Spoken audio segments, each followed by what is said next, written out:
Hello, welcome to Oxford Heirlooms. In this video, I'm going to begin working on the fancy panel for the front of the little shirt for the older boy. Now, I have a rectangle of batiste cut out that will eventually become the front of my shirt, but I don't need that right now, so I'm going to set that off to the side. Now, I've got my Swiss insertions and my French Malines insertions and edging laces kind of laid out. This is going in one direction. This will be symmetrical. I will repeat these laces and insertions over here on the other side. But I'm going to have my wide Swiss insertion at the center, which has entredeaux on either side. Then I'll butt up a piece of Malines insertion lace, then a piece of Swiss beading that I will eventually run some blue ribbon through, another piece of Malines lace, then a strip of entredeaux, and then some gathered edging lace, which is also Malines. Now, everything I have has a front and a back. So I'm going to have to be real careful to make sure that I keep my fronts and backs organized. Now, when I measured my rectangular pattern piece, it's going to be about 18 inches from the shoulder seam down to the bottom of the hem. So I'm going to move things aside for just a minute, and I'm going to start with my wide Swiss insertion, and I'm going to cut a piece that's roughly 18 inches long, maybe just slightly longer.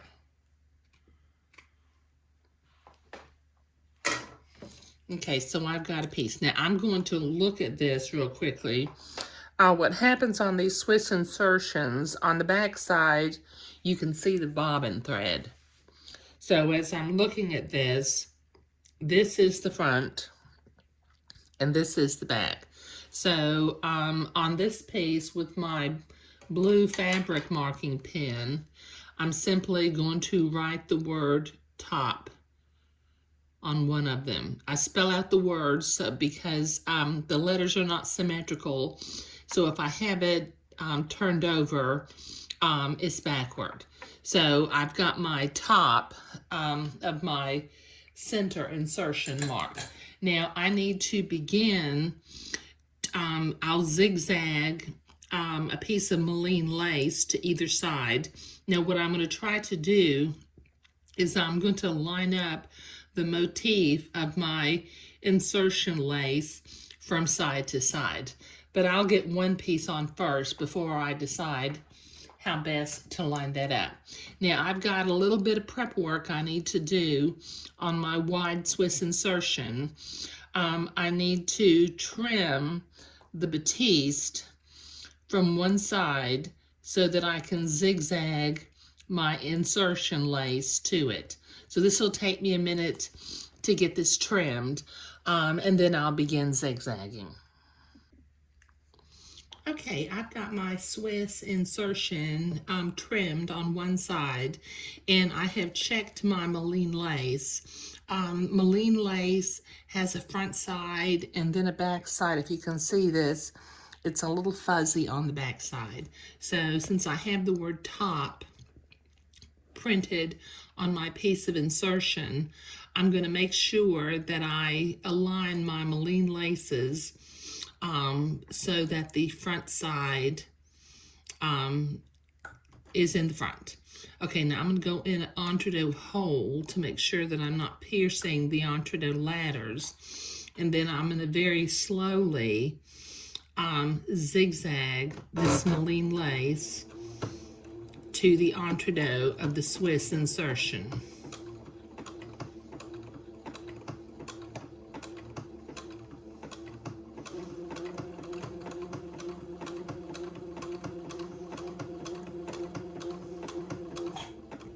Just go in the entredeaux hole on the left and catch the header of the Malines lace on the right.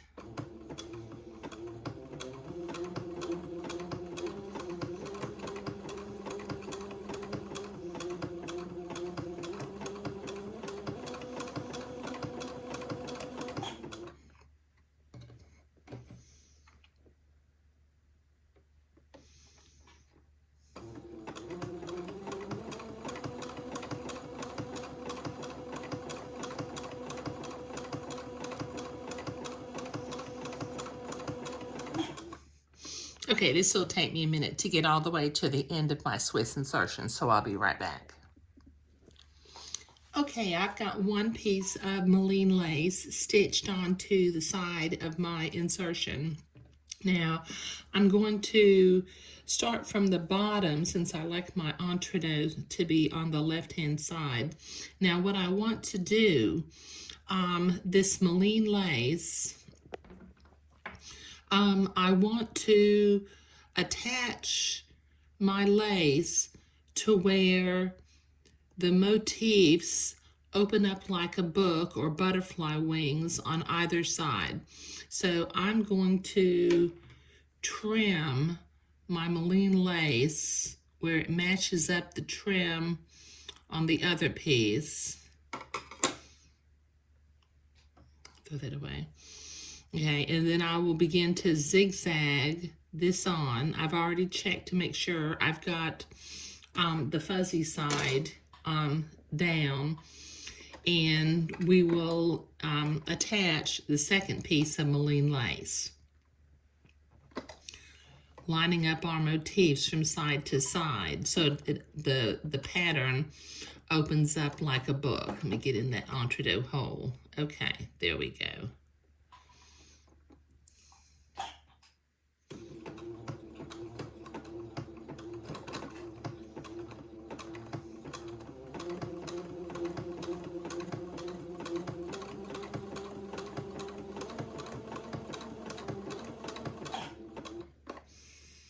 Okay, and then it'll look real nice when I get it finished.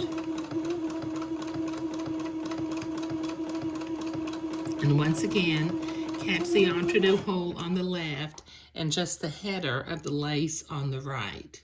Just butt them up next to each other.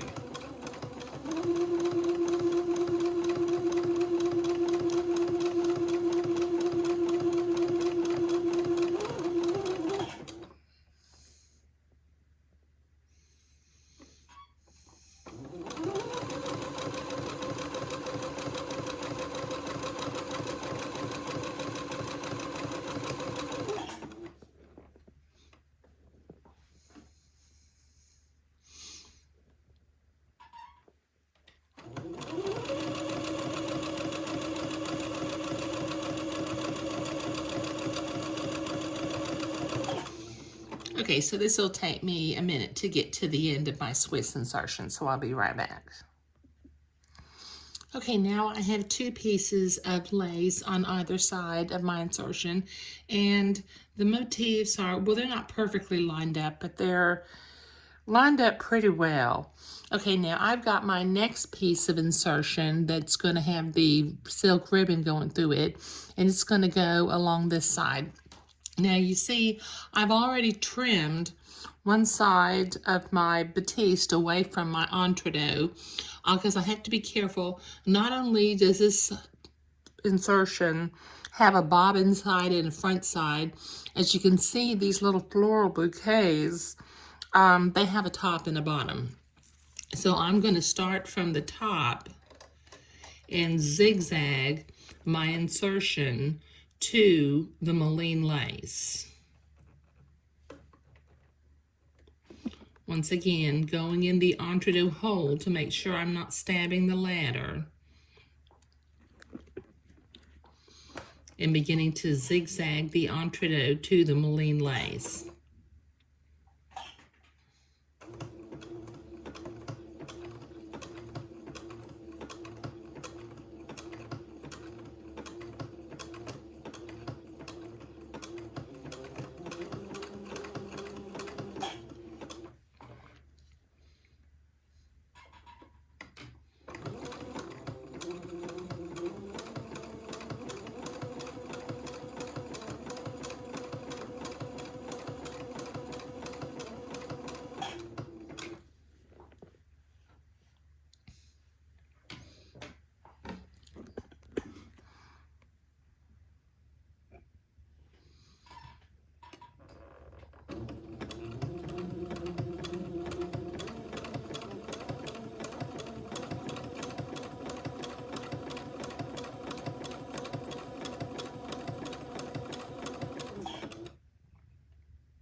Okay, it'll take me a minute to get to the end of this panel, so I'll be right back.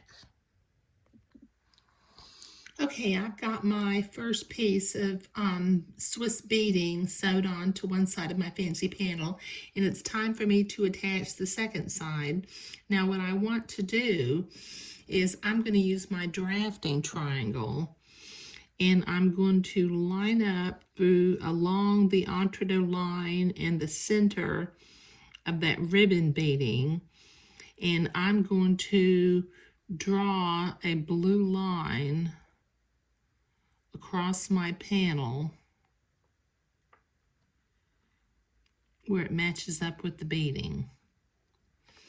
Then I'm going to draw a little dot down here at the bottom so I know where to line that up also.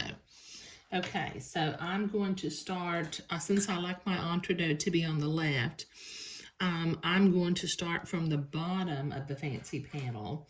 Now, I have been careful to make sure I've got my Swiss beading front side and right side up. Okay, so let me line up my little blue dots. I've got the two of them. And I'm going to begin to zigzag the beading, the entre-deux of the beading to the Moline lace. Now let me make sure I'm going in an entre-deux hole and not stabbing an entre-deux ladder.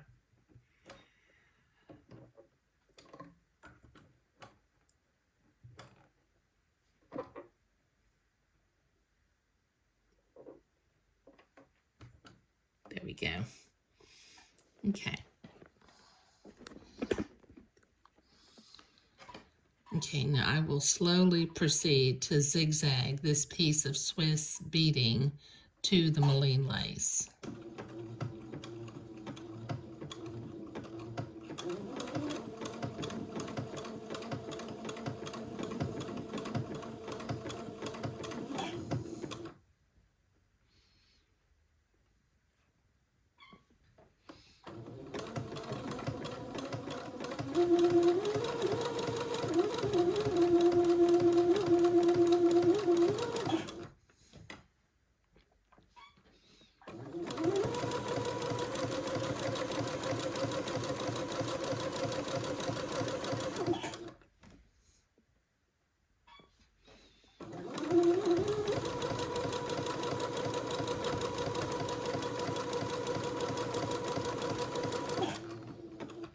Okay, so this will take me a minute to get down to, or get all the way to the top of the fancy lace panel, so I'll be right back.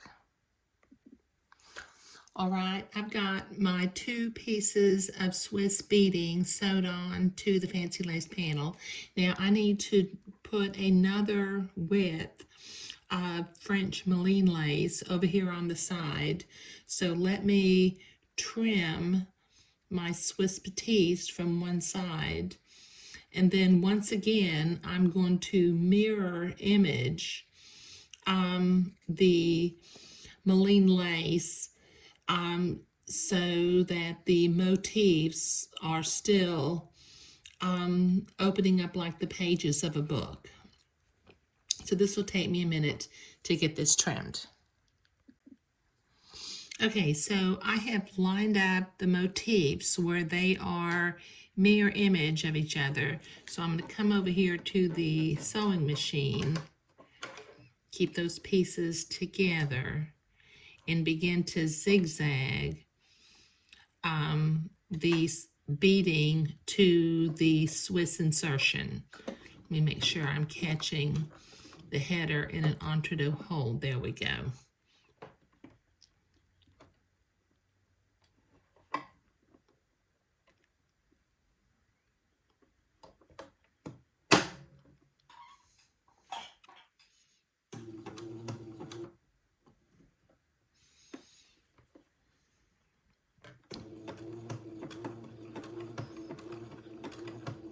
And just do the best you can to line up those motifs. It may not be absolutely perfect, but I think that when you try, it makes a better look than when you just put it together willy-nilly without thinking about matching up the motifs at all. Okay, so just zigzag again, catching the holes of the entre-deux on the left and the header of the Moline lace on the right. So this will take me a minute to get to the end of this panel, so I'll be right back. Okay, that's starting to look real nice, isn't it? Okay, so I have one more piece of Moline lace that I need to zigzag on. So I need to trim this far edge of the batiste next to the entre-deux ladder, and then mirror image and match up the Moline lace motifs, and get that zigzagged on. So this will take me a minute to get this trimmed. Okay, so I've got that trimmed and I have lined up my motif where it's a mirror image. Let me carefully bring it over here to the sewing machine and begin to zigzag my lace into place. Once again, making sure I'm going in an entre-deux hole and not stabbing the entre-deux ladder, the rung of the ladder.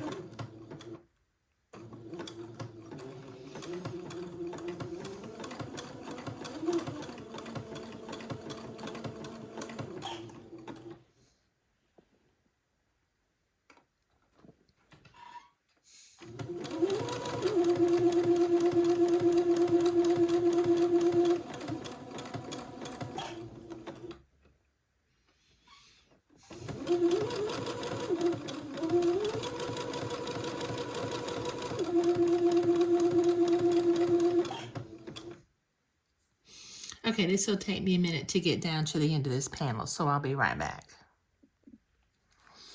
Okay, this fancy panel is nearly finished and ready to be inserted into the rectangular fabric of the shirt front, but I need to sew a length of entre-deux to either side. Now, I do still plan to put some gathered lace on either end, but I'm going to wait until after I get the panel sewn into the front of the shirt. So let me trim one side of each of my piece of entre-deux that I cut, and then I will zigzag that on. So this will take me a minute to get this all trimmed. Okay, so I have my entre-deux trimmed and I have begun to zigzag it to one side of my fancy panel. And I need to do this on both sides.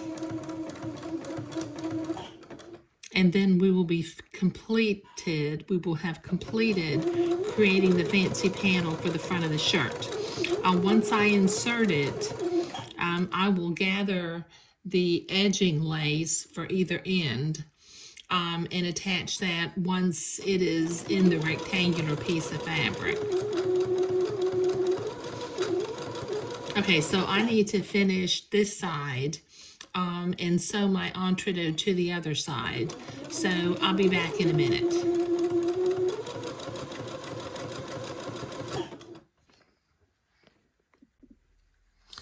Okay, we've got that fancy lace panel completed and it's ready to be inserted into the front, the shirt front of the garment. Now I've got my blue silk ribbon that eventually I will weave into this beading, but I'm not ready to do that yet. I probably won't do that until right before I sew the shoulder seams to the garment. Okay, so, but creating the fancy lace panel was what we were doing today. And once again, you know, notice how I managed to, as much as possible, I've got my motifs lined up going from left to right. You know, it's not, I guess it's really not necessary to line it up, but I think that when you try to line it up, it just has a nicer look than when it's just all put together willy-nilly. Now, once again, I had to be very careful. My Swiss insertions, my beading, my insertion, and my Moline laces all had a back side and a front side. The beading actually had little bouquets that all need to be pointed up. But those are just some of the details that if you attend to them, your finished product is going to turn out much nicer. But thank you.